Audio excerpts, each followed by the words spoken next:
So I feel I have been really given a gift when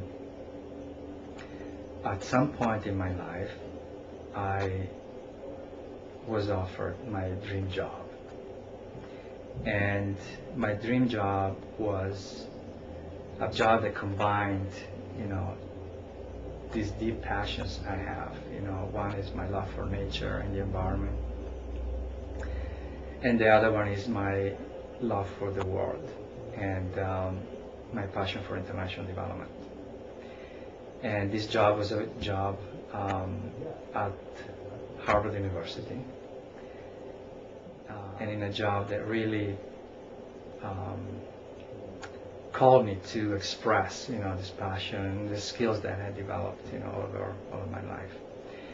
And the interesting thing about this job was that after a few years, I realized that even if it had been my dream job, I was not really happy in this job, and I eventually left Harvard a few years later. But why it was a blessing, it was that I had achieved what I had dreamed of, and so there was almost like no more excuses for me to say, oh, if I only had a better job, or if I only had a better this or that. It's like the only place for me to look at the source of my dissatisfaction was to look inside. And so when I left the university, I embarked on a journey, which was a journey of healing, of growth, of surrender, and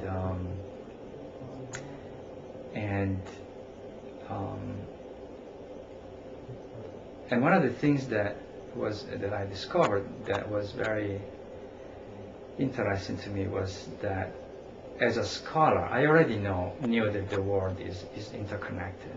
That what we do in this country affects other people in other countries. What one person does has some implications for.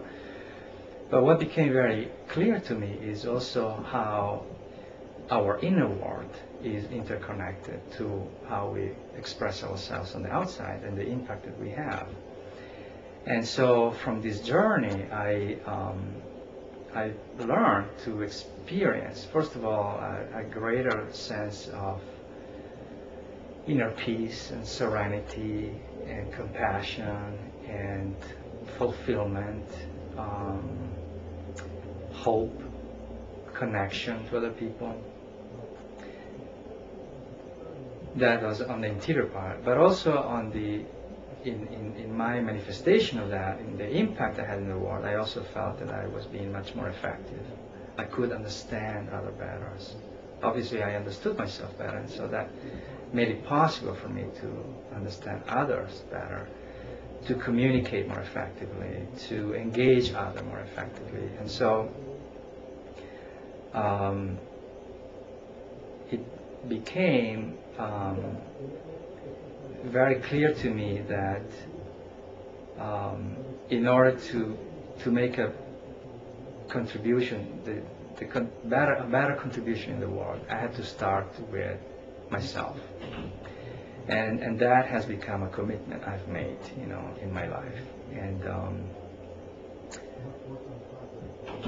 And the other interesting thing I noticed is that it was much easier for me to experience that sense of inner connection and of effectiveness in the world around me when I was surrounded by people that shared that same sense of inner life and inner commitment.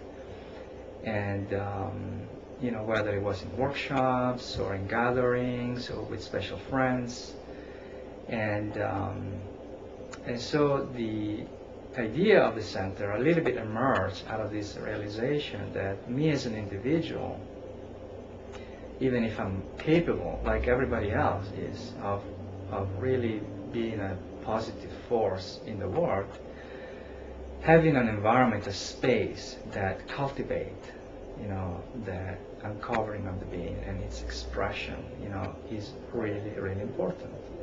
And so the idea of creating this center is basically the idea of creating a connector for all these people that some of them I've known, and the majority of which I have no idea they are up there, but I'm sure they are. And I'm sure we would all benefit from interacting. I feel like there's a real sense of synergy that could be created by us to get to know each other and our fires. So tell me about this center.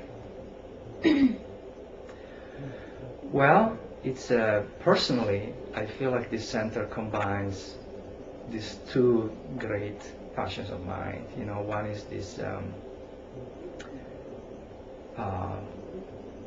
real attraction to people that, like me, are on a personal journey of healing and growth and uncovering of who they are.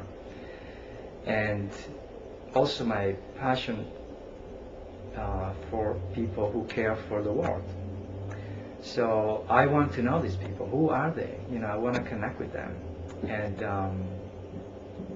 so that's in a way what I hope this center will do, will be a home for people to connect and find support from each other, find maybe resources to move forward on their growth journey, and you know, and share experiences, share ideas, and create synergies. You know, maybe some projects will come out of it. The name of the center is the Center for the Reflective Practice of International Development. I like the word center because it just gives the idea of a center. You know, it's central. It's not an institute or an organization or an alliance. You know, there is something about gravitational about a center.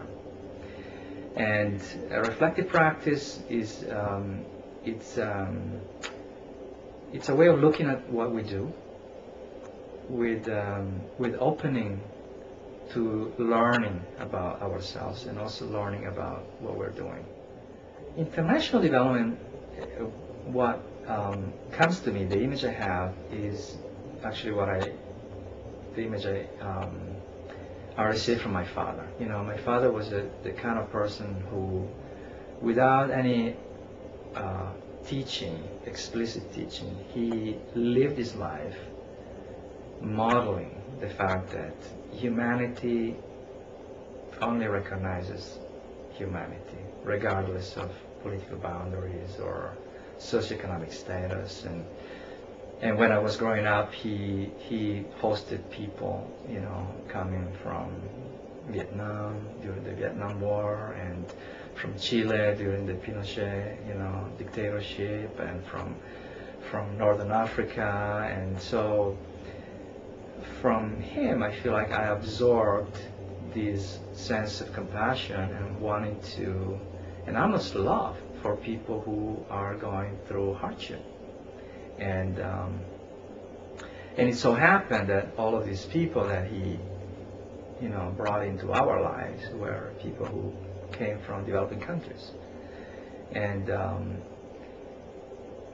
I also had, as a kid, and I still do, a passion for forests, you know, and especially like tropical forests, where for me they're like, there's the image of just life, you know, like I see this forest like really teeming with life and really like full of mystery of creation.